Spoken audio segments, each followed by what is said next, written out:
नमस्कार दोस्तों, स्वागत है आपका इस नए वीडियो में। हमारी जिंदगी में कई बार हम खुद को एक मुश्किल घड़ी में पाते हैं। कई बार हमें बड़े फैसले लेने पड़ते हैं, लेकिन हमें यह नहीं पता होता कि वो सही है या गलत। क्या उस फैसले का परिणाम हमारे जीवन में खुशियां लाएगा या मुसीबत। लेकिन कई बार हमारे पास सही निर्णय लेने की सुझाव नहीं होते और हम जल्दबाजी में फैसला कर लेते हैं, और उन फैसलों की वजह से हमारी जिंदगी सुखमय हो सकती है या फिर हमारी जिंदगी नरक से भी बढ़कर हो सकती है। इसलिए सही फैसला लेने की क्षमता हमारे जीवन में सफलता हासिल करने के लिए आवश्यक है। तो चलिए आज की इस बोध कहानी के माध्यम से जानते हैं कि जीवन में सही फैसले कैसे लिए जाएं, और यह भी कि सही निर्णय लेने के तरीका कौन सा है। तो बिना किसी देरी के कहानी शुरू करते हैं दोस्तों। कई साल पहले की बात है। एक छोटे से राज्य में एक बौद्ध भिक्षु निवास कर रहे थे, जिन्हें सभी जगहों पर उनके ज्ञान के बड़े चर्चे थे। वह बौद्ध भिक्षु बहुत ज्ञानी थे। उनके पास लोग बहुत दूर दूर से आते थे ताकि वे उनसे अपनी समस्याओं का समाधान प्राप्त कर सके। उनके पास कोई भी कैसी भी समस्या लेकर क्यों ना आए, वह समस्या का समाधान अवश्य करते थे। जब भी वह किसी की समस्या सुनते तो उस समस्या को बड़े ही ध्यान से सुनते, समझते, उसमें लीन हो जाते, और उसके बाद कुछ देर के लिए वह आंखें बंद करते और समस्या के बारे में अच्छे से सोच विचार करते और उसके बाद उसका समाधान देते। ऐसे में कोई भी व्यक्ति उनके बारे में केवल एक ही बात सोचता था, शायद इन साधु के पास कोई ऐसी चमत्कारिक शक्तियां हैं जिससे यह समाधान पूछते हैं और उसके बाद हमें वह समाधान बताते हैं। एक बार एक युवक ने उन महाराज से यह पूछ भी लिया, क्या आपके पास ऐसी कोई चमत्कारी शक्तियां हैं जिसके कारण आप हमारी समस्याओं का समाधान करते हैं, या आपके पास ऐसी कोई दिव्य दृष्टि है जिससे आप हमारी समस्याओं का समाधान खोज पाते हैं। उस युवक की यह बात सुनकर वह साधु जोर जोर से हंसने लगे, लेकिन उन्होंने उस युवक की बात का कोई जवाब नहीं दिया। उसके कुछ ही दिनों बाद उस राज्य में एक बड़ी अजीब सी घटना घटी। उस राज्य में एक बुढ़िया औरत रहा करती थी, जो अपने पूरे घर में अकेले ही रहती थी। उसका कोई ना था। उस राज्य से होकर 4 मित्र अपने घर की ओर जा रहे थे। वे लोग दूसरे नगर में काम करके पैसा इकट्ठा करके अपने गांव की ओर जा रहे थे। ये बात बहुत पुराने जमाने की है, जब यातायात के साधन ना हुआ करते थे, इसलिए वे लोग पैदल ही यात्रा किया करते थे। इसी कारण वे चारों मित्र अपने अपने धन को इकट्ठा करके अपने गांव की ओर प्रस्थान कर रहे थे। उन चारों ने अपना अपना धन एक छोटी सी पोटली में रखा था और उसी पोटली में उन सब की सारी कमाई थी।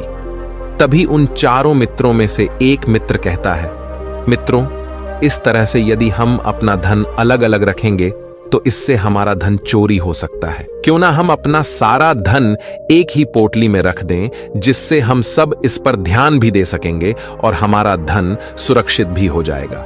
और जब हम अपने गांव पहुंच जाएंगे तो हम वहां पर अपना अपना हिस्सा इसमें से ले लेंगे। उन तीनों मित्रों ने उस युवक की बात मान ली और वे सभी मिलकर अपना धन एक ही पोटली में रख देते हैं, और वे सभी मिलकर अपने गांव की ओर आगे बढ़ते हैं। चलते चलते काफी समय बीत चुका था और अब रात्रि होने वाली थी। तभी आगे चलकर रास्ते में उन्हें एक घर दिखाई दिया, जहां पर एक बूढ़ी औरत रहा करती थी।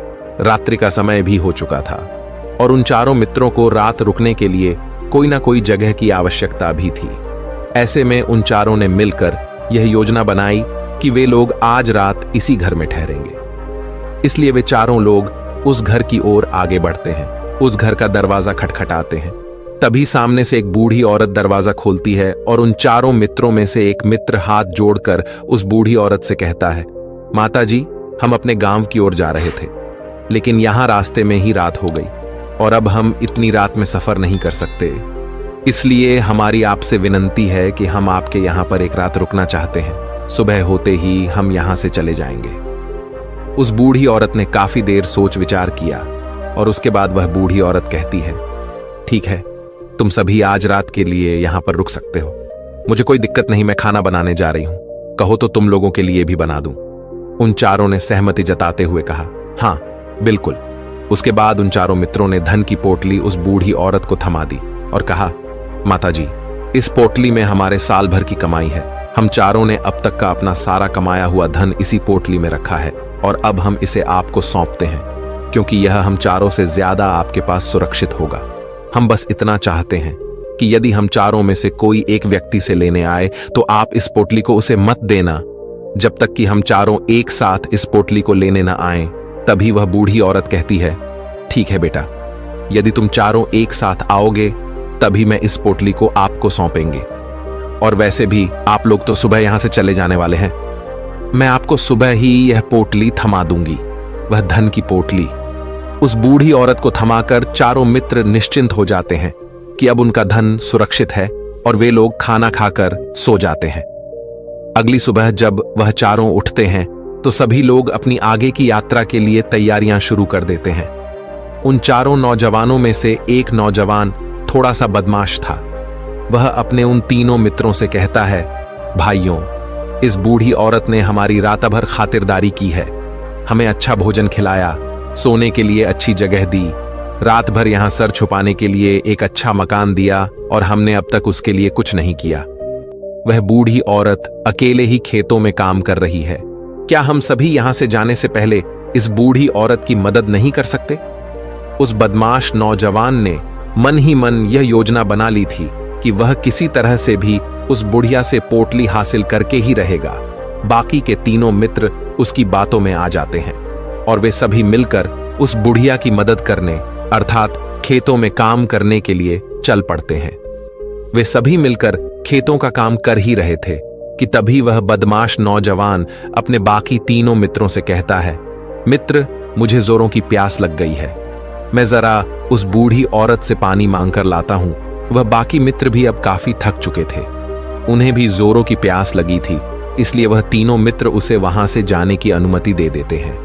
जैसे ही वह बदमाश उस बूढ़ी औरत के पास पहुंचता है, वह उस बूढ़ी औरत से कहता है, माता जी, अब हम यहां से जा रहे हैं, कृपया करके हमारे धन की पोटली हमें वापस दे दें। इस पर वह बूढ़ी औरत कहती है, नहीं नहीं, जब तक तुम चारों एक साथ ना हो तब तक मैं वह पोटली किसी को नहीं दे सकती।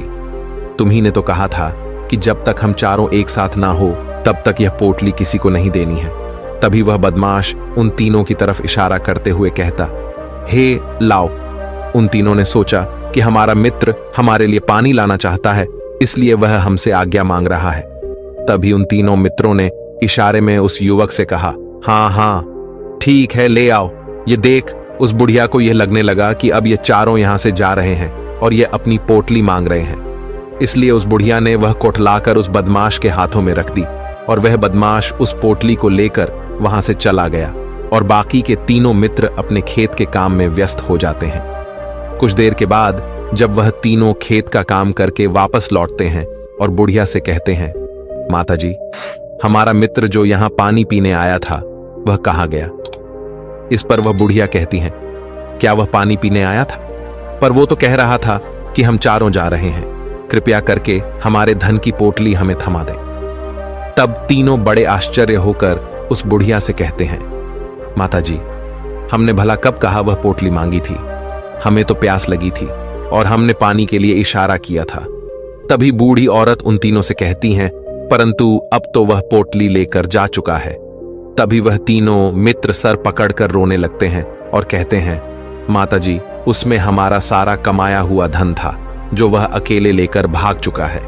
हमने तो आपको कहा था कि जब तक हम चारों एक साथ न आए तब तक आपको वह पोटली किसी को नहीं देनी है, फिर आपने ऐसा क्यों किया? इसमें आप ही की गलती है। हमने आपको उस पोटली की हिफाजत के लिए रखा था और आपने उसे एक ऐसे आदमी के हाथों में दे दिया जिसने हमारा सारा धन हमसे लूट लिया। हम बर्दाश्त नहीं करेंगे, हम राजा के पास जाएंगे और राजा से आपकी शिकायत करेंगे, न्याय की मांग करेंगे। अब तो इस बात का राजा ही फैसला करेंगे। तीनों नौजवान क्रोधित होकर राज दरबार में पहुंच जाते हैं और अपनी सारी समस्या उन राजा को बता देते हैं। जब वह राजा उन तीनों नौजवानों की बात ध्यानपूर्वक सुनता है तो वह तुरंत ही उस बुढ़िया को राज दरबार में पेश होने का आदेश देता है। राजा के आदेश पर राजा के सैनिक तुरंत ही उस बूढ़ी औरत को राज दरबार में पेश करते हैं और राजा भरी दरबार उस बूढ़ी औरत को दोषी करार कर देता है और कहता है, तुम्हें वह पोटली उस अकेले व्यक्ति को नहीं देनी चाहिए थी। जब उन्होंने तुमसे कहा था कि जब तक वह चारों एक साथ उस पोटली को लेने ना आए तब तक तुम्हें वह धन किसी को नहीं देना चाहिए था। इसमें तुम्हारी गलती है और अब तुम्हें इसका हर्जाना भरना होगा, तुम्हें इनका धन लौटाना होगा। राजा का यह आदेश सुनकर बूढ़ी औरत फूट फूट कर रोने लगती है और राजा से मदद की गुहार लगाती है और कहती है, हे राजन, मैं तो एक बूढ़ी औरत हूं और मेरे पास इतना धन नहीं है और ना ही मेरे घर में कोई ऐसा है जो धन कमाता हो। मेरे पास इतना धन नहीं कि मैं इनका धन लौटा सकूं। मैं तो अकेली हूं, बेसहारा हूं, कृपा करके मुझ पर रहम करे। लेकिन राजा उस बूढ़ी औरत की एक नहीं सुनता। वह बूढ़ी औरत रोते हुए अपने घर की ओर जा रही थी। ये सोच रही थी कि आखिर मैं इतना धन कहां से लाऊं, कि कैसे मैं उन लोगों का यह धन उन्हें लौट आऊंगी। मेरे पास इतना धन नहीं है। मैं क्या करूं, कैसे करूं, कहां से लाऊं इतना धन? यदि मैंने उनका धन नहीं लौटाया तो मुझे राजा मार डालेगा। वैसे भी मेरी ही गलती है। जब उन चारों ने मिलकर मुझसे कहा था कि जब तक हम चारों एक साथ ना आए तब तक वह पोटली किसी को नहीं थमानी है, फिर भी मैंने वह पोटली केवल उस एक व्यक्ति को थमा दी।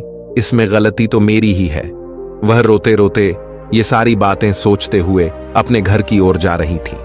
तभी रास्ते में उस बूढ़ी औरत को वहीं संत मिले जो उस नगर में किसी भी समस्या का समाधान बड़ी ही सरलता और सहजता से करते हैं। उन्होंने उस बूढ़ी औरत से कहा, क्या बात है बेटी, क्यों रो रही हो?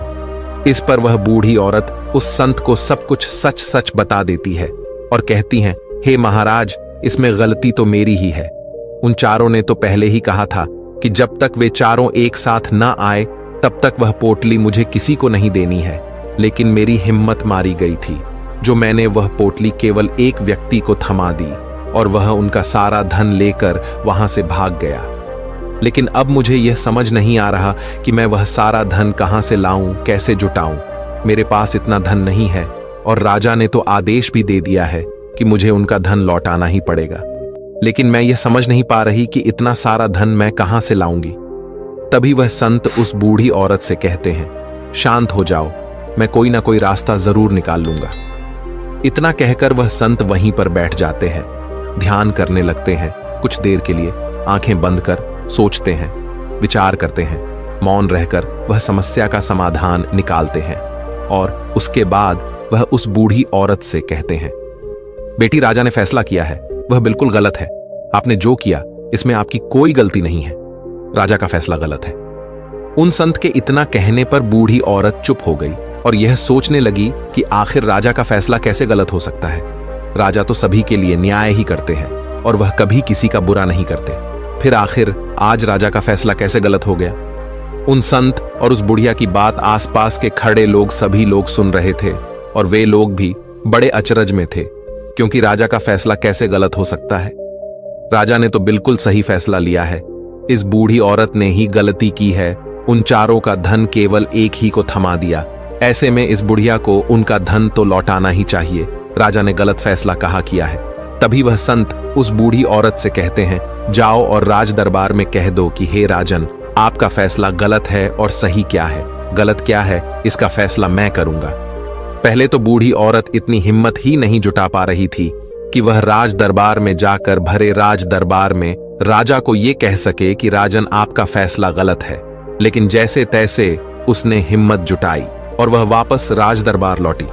उसने डरते हुए भरे राज दरबार राजा से बड़ी थर्राती आवाज में कहा, हे राजन, आपने जो फैसला किया है वह फैसला गलत है। इतना कहकर उसने राजा को सारी बात सच सच बता दी। उस बूढ़ी औरत की बात सुनकर राजा बहुत क्रोधित हुआ। राजा ने उस बूढ़ी औरत से कहा, कौन है वह संत जिसने मेरे फैसले को गलत बताया है? क्या उन्हें नहीं लगता कि मैंने सही निर्णय लिया है? मैं हर रोज कई निर्णय लेता हूं, कई फैसले करता हूं, लेकिन आज तक कभी किसी ने मुझसे यह नहीं कहा कि मेरा फैसला गलत है। यदि उन संत ने मुझे सही फैसला न सुनाया, उन्हें फांसी की सजा दे दूंगा।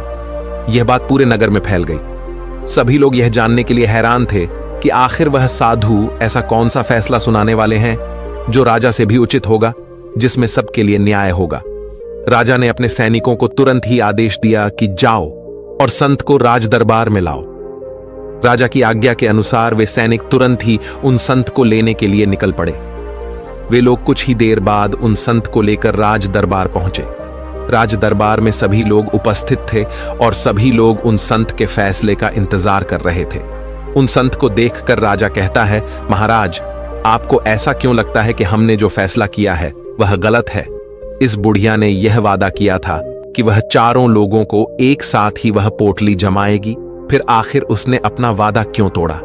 इसने यह गलती क्यों की कि इसने केवल एक ही को पोटली थमा दी और वह उनका सारा धन लेकर यहां से भाग गया? तो क्या इसमें इसकी गलती नहीं है? क्या इससे इनका धन नहीं लौटाना चाहिए? इस पर वह साधु बड़ी विनम्रता से राजा से कहते हैं, हे राजन, यह आपका फैसला था, लेकिन मैं आपसे कुछ कहना चाहता हूं। इस पर राजा कहता है, ठीक है, कहिए आप क्या कहना चाहते। इस पर वह साधु बड़ी विनम्रता से राजा से कहता है, हे राजन, जैसा कि वादा किया गया था कि पोटली एक साथ उन चारों को ही दी जाएगी, तो अभी तो ये केवल 3 है, चौथा कहां है? तो इनसे कहिए कि ये लोग यहां से वापस जाएं और अपने उस चौथे मित्र को यहां लेकर आए, तभी इनका धन वापस किया जाएगा। और वादा भी ऐसा ही किया गया था कि जब तक चारों लोग एक साथ ना हो तब तक उनका धन उन्हें नहीं लौटाया जाएगा। और यदि यह बूढ़ी औरत इन तीनों को धन लौटा देती है तो ये बूढ़ी औरत अपना वादा तोड़ देगी, और ये सही नहीं है। इसलिए यदि आप चाहते हैं कि इनका धन लौट आया जाए तो पहले इनसे कहिए कि ये लोग जाएं और अपने उस चौथे मित्र को यहां पर वापस ले आए। उस राजदरबार में हर कोई इस बात को सुनकर बहुत खुश हुआ। सभी ने उन संत की बहुत तारीफ की। राजा भी उन संत के इस फैसले से पूरी तरह से सहमत था। राजा तुरंत ही उन संत के सामने सिर झुका लेता है और हाथ जोड़कर उनसे कहता है, हे महाराज, आपका यह फैसला इतना सही कैसे हो सकता है? आखिरी बात मेरे दिमाग में आई क्यों नहीं? मैंने इस बात को इस तरह से सोचा क्यों नहीं? तभी वह साधु उस राजा से कहते हैं, हे राजन, आपके पास और भी काम होते हैं। आप दिन भर व्यस्त रहते हैं और आपको जल्दबाजी में फैसले लेने पड़ते हैं। आपने इस मामले को सुना समझा, लेकिन इसे देखने में आप गलती कर गए। इससे आपने केवल ऊपरी तौर पर देखा। आपने इसकी गहराई तक जाने का प्रयास तक नहीं किया। यदि आपने इस मामले की गहराई को देखा होता, समझा होता, तो आप भी इसी नतीजे पर आते। जब तक हम किसी मामले की गहराई तक नहीं जाते, तब तक हम उसका सही समाधान नहीं निकाल सकते। लेकिन हम में से अधिकांश लोग तो अपने फैसले केवल जल्दबाजी में लेना चाहते हैं, भले ही वह मामला कितना भी गंभीर क्यों ना हो। हमें तो बस अपना हक चाहिए, हमारा नाम होना चाहिए, भले ही फैसला हमारे लिए आगे चलकर हमारे लिए नुकसानदायी क्यों ना हो। लेकिन हम तो उस मामले की गहराई तक जाने के लिए सोचते तक नहीं।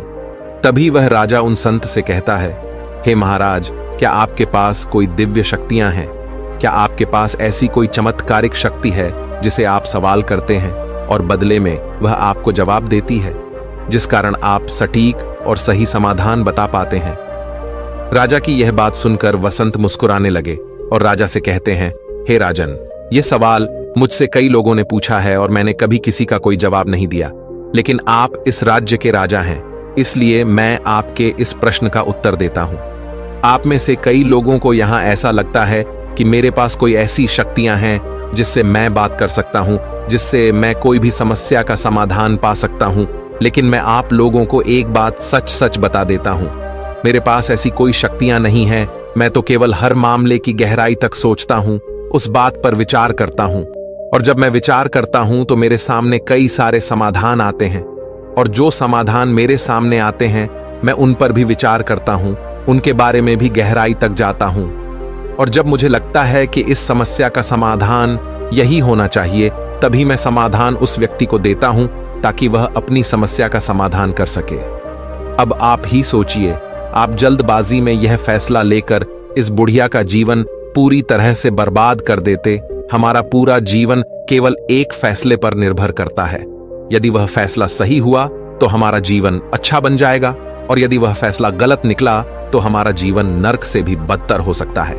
इसलिए यदि आप सही और सटीक फैसला लेना चाहते हैं तो आपको मौन रहना सीखना पड़ेगा।